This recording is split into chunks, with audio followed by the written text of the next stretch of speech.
Iepazīstot Dieva mīlestību, tā dziļi izmaina visu mūsu dzīvē. Mēs varam sadzirdēt viņa balsi, kas mums saka, kas mēs esam, kam mēs esam radīts, kas mēs esam viņā. Mums ir vajadzīgs spēks šim ceļojumam, kurā esam. Dzīve rit tik straujā tempā. Mēs esam tik aizņemti un esam šī skrējiena vidū. Mēs varam pazaudēt savu sirdi. Un, draugi, tā ir bīstama lieta, jo tavai dzīvei ir nozīme. Tavai sirdī ir nozīme. Tavai sirdī ir nozīme Dieva acīs. Un tu vari to atkal atgūt atpakaļ. Ko tas nozīmē būt sievietei? Vai sievišķība ir tikai kaut kas sociāli izveidots? Laipni lūgtas. Es esmu Steisija Eldridža, un es esmu tik priecīga, ka tu esi kopā ar mums.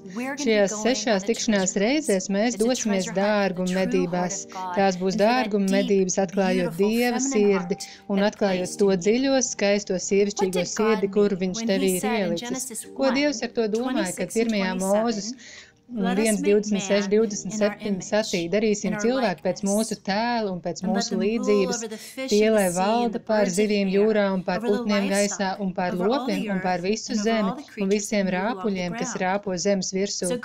Un Dievs radīja cilvēku pēc sava tēla. Pēc Dieva tēla viņš to radīja. Vīrieti un sievieti viņš radīja. Pati pirmā lieta, ko mēs iemācāmies par cilvēkiem, ka tie ir veidoti pēc Dieva tēla. Un otra lieta, kuru mēs iemācāmies par viņiem, ka viņi ir radīti vai nu par vīrieti vai sievieti. Šī atziņa palīdzēs daudzām sievietēm atrast jēgu savai dzīvei, jo ja mēs zinām, kas mēs esam, ja mēs zinām, kā esam veidots, tas palīdz mums saskatīt nozīmi mūsu stāstam un nākotnes plāniem. Šis var būt grūts laiks būt par sievieti. Kas ir šīs galvenās nepilnības? Mēs dzīvojam laikā, kad ir dziļš apjukums par to, ko nozīmē būt vīrietim un sievietei.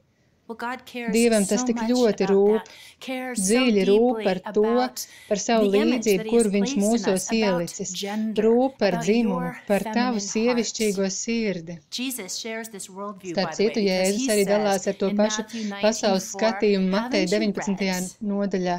Vai neesat lasījuši, ka radītājs iesākumā tos radījis par vīrieti un sievieti? Fakts, ka tev ir sievišķīga sirds, patiesībā ir pati svarīgākā lieta, ko tev par sevi būtu jāzina. Tagad pievienosim 1. Mūzes rakstu vietu vēl citu, šoreiz no Salmana pamācībām 4:23. Tā māca pāri visam, kas jāsargā, sargi savu sirdi, jo no turienes rosās dzīvība. Pāri visam pārējiem? Kāpēc? Jo Dievs zina, ka sirds ir mūsu būtības kodols. Tā ir avots mūsu radošumam, mūsu drosme un pārliecība. Tā ir mūsu ticības, cerības un, protams, mīlestības avots. Sirds ir dzīvības avots mūsos, mūsu būtības centrs un vieta, kurā mēs nesam Dieva tēlu. Tā ir pati svarīgākā lieta par tevi. Un tava sievišķīgā sirds ir tikusi veidot ar vislielāko vērtību, kā paša Dieva sirds atspūgs. Tu esi sieviete līdz savas būtības pašiem dziļumiem, un to Jēzus ir nācis atjaunot. No tavas sievišķīgās sirds plūst visas lietas, kas padara dzīves dzīvošanu vērtīgu, draudzība, mīlestība, nozīmes pilns darbs, piedzīvojumi, tavas sapņi, tavas attiecības ar Dievu, visas šīs lietas, kas piešķir dzīvē nozīmi, izplūst no tavas sievišķīgās sirds. Tātad, kas tad ir sirds? Labs veids, kā atbildēt uz šo jautājumu, ir vienkārši uzdodot citu jautājumu. Ko es vēlos? Ko vēlas mana sirds?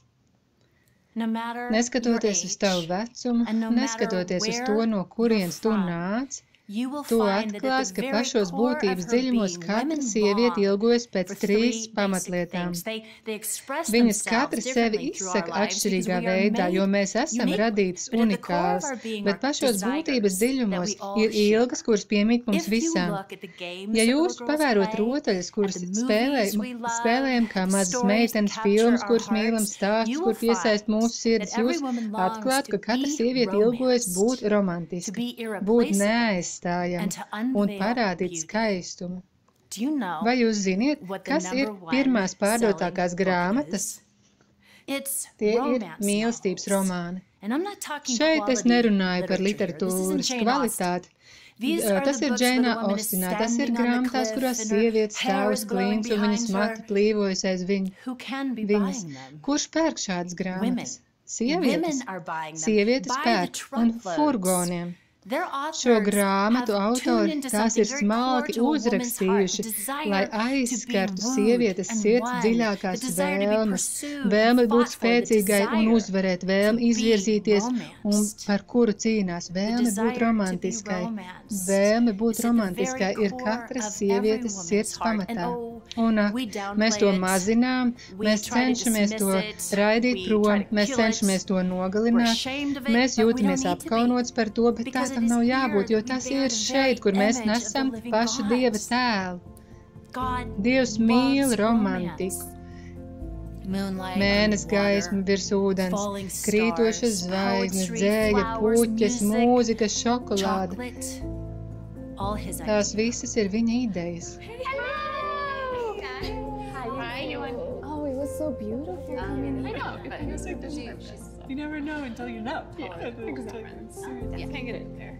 So glad. Kad esmu ārā, es jūtu, kā mana dvēsele pamostas. Un tas ir jautri, tas mani katru reizi pārsteidz. Tas ir, kur mana dvēsele sāk dziedāt un jūtas brīvi. Es mīlu okeānu. Tas liek man kļūt dzīvei, ieelpot saļā ūdens gaisu. Tur ir tik daudz vietas. Tas man liek justies brīvai. Kaut ko radīt, vienkārši darboties ar rokām. Radot kaut ko skaistu, izdekorēt telpu vai just krāsu uz saviem pirkstiem. Esmu pamanījusi, ka man mācīšanās liek justies dzīvai, atklāt kaut ko jaunu un iegrimt vienā grāmatā un tad atkal nākošajā un novērot, kā tās viena ar otru sārunājas. Saulēkti, saulrieti, saule vienkārši runā uz mani. Kā mīlestība. Mīlu, kā Dievs glezno debesis. Man patīk būt ārā un redzēt Dieva skaistumu. Viss, kas liek tavai elpai aizrauties, aizrauj arī elpu Dievam. Tas ir mīlestības vēstules rakstītas tev no mūžīgā romantiķa, lai tiektos un iekarotu tavu sirdi sev. Dievs mīl romantiku. Viņš vēlas būt gribēts. Viņš sagaida, ka būs gribēts. Dievs saka, tu mani atradīsi, ja meklēsi mani, ja no visas sirds meklēsi. Viņš vēlas būt gribēts, un mēs arī vēlamies to pašu. Bet mēs vēlamies arī būt vajadzīgas, būt svarīgas, būt neaizstājamas. Kad es vēroju, kā Elle tuvojas saviem pusauģu gadiem, un esmu viņai klātesoša tagad, tas rada lielas izmaiņas viņas dzīvē. Viņa ieiet pusauģu gados ar piederības, pārliecības un brīvības sajūtu, kuras man nebija, jo mana mamma nebija klātesoša mani. Tas viņai ir svarīgi, un tas viņai būs svarīgi vēlāk, un tas būs svarīgi arī viņas bērniem. Kādu dienu es biju pārgājienā un redzēju, ka kāds puisis ar velosipēdu noripoja lejā no takas un salauz kāju. Tāpēc man bija jāiet atpakaļ pa taku un jāgaida glābšanas brigāde un jāparāda vieta, kur atradās vīrietis. Priecājos vienkārši palīdzot, kam tas ir ļoti vajadzīgs. Priecājos, ka Dievs tajā brīdī mani vadīja uz to taku. Es mēdzu skatīties otrās pasaules kara laika filmas, man patika melnbaltās filmas uz lielā ekrāna, un es sapņoju, ka tad, kad izaugšu, šķiet, tad man bija 12, ka tad es savas bīzes pabāzīšu zem ķīvērs un tur pievienošos. Tas nebija tik daudz par to, ka gribētu būt karā. Es vienkārši vēlējos būt daļa no kaut kā varonīga un cēla. Un kā ar tevi? Ak, katras sievietes sirdī ir kaut kas drosmīgs un kvēlojošs. Un ja jūs par to šaubāties, mēģiniet tik apvainot viņas labāko draugu. Bet, ja viņai ir bērni, un tad jūs riskējat ar savu dzīvību, ja aizskarsiet viņus. Tevi ir Dieva dots spēks, lai iestātos par citiem. Kaut kas sievietes sirdī nīkst kā ziedi bez ūdens, ja mēs uzskatām sevi par nevajadzīgām un viegli aizvietojamām. Viņa ir veidot, lai būtu svarīga. Viņa vēlas spēlēt savu neaizvietojamo lomu varonīgā piedzīvojumā. Tieši tam mēs tikām radītas. Un tieši šeit mēs nesam paša Dieva tēlu. Manam dēlam katru piekdienu skolā bija tāda kā uzstāšanās, un es zināju, ka viņam ir svarīgi mani redzēt skatītāju rindās. Es zinu, ka viņš meklē mani, un kad mūsu acis sastops, es izdaru šādi, un viņš cenšas neko neizrādīt, jo atrodas uz skatuves, bet kad viņš šo saņem, un tā uzsmaida mani. Man patīk tā sajūta, ka esmu viņam vajadzīga.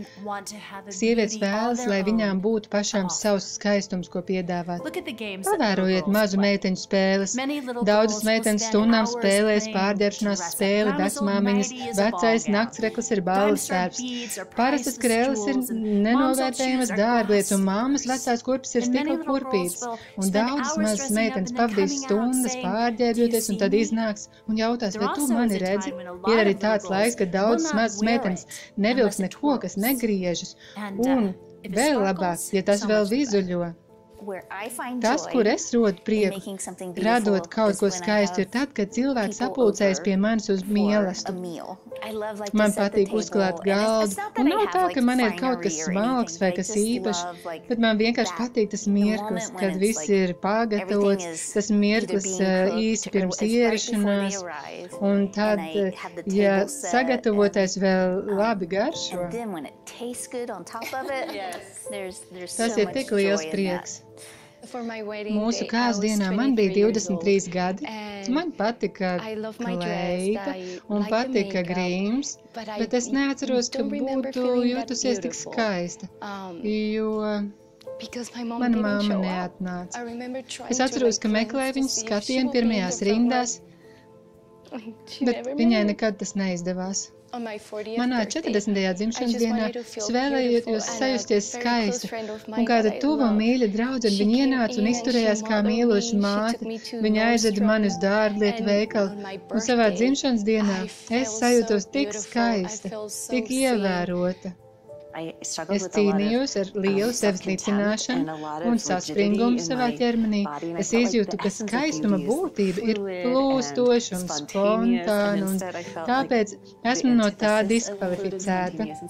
Savas iekšējā saspringuma, pretestības dēļ un sava veida arī iekšējās vardarbības dēļ pašai pret sevi. Un es atceros, laulībās man bija kleita, kur ļoti patika, un es jūtos brīva un jūtos dzīva. Es jūtos klātesoši un valdzinoši, jūtos pilnīgi pretēji sastingumam un iekšējiem sanaidojumam. Mani dārgie draugi lūkojās uz mani un teica, tu esi tik skaista. Un es patiesi varēju to pieņemt un tam noticēt. Man tajā laikā bija jau 37 vai 38 gadi. Tas ceļš bija ilgs. Katra maza meitene piedzimst ar jautājumu, un tas izpaužas kaut kā tā, vai tu mani redzi, vai tu priecājies par mani, vai es esmu valdzinoša, un vienalga, vai viņai mugurā ir vīzuļojoši kuplas vārgi, vai viņa ir notraipījusies dubļiem, viņa jautā ar vārdiem vai tikai ar skatienu, vai tu mani redzi, vai esmu piemīlīga. Tās ir mūžīgas ilgas. Dievs ir licis mūžību mūsu sirdīs, arī ilgas būt skaistai ir tur ieliktas. Tava sirds ir svarīga. Un pārāk daudzas sievietes zaudē savu sirdi, pārāk daudzas ir jau to pazaudējušas. Mums tās ir jāatgūst, tev ir jāatgūst savas sirds atpakaļ. Tāpēc dosimies šajās dārgumu medībās kopā.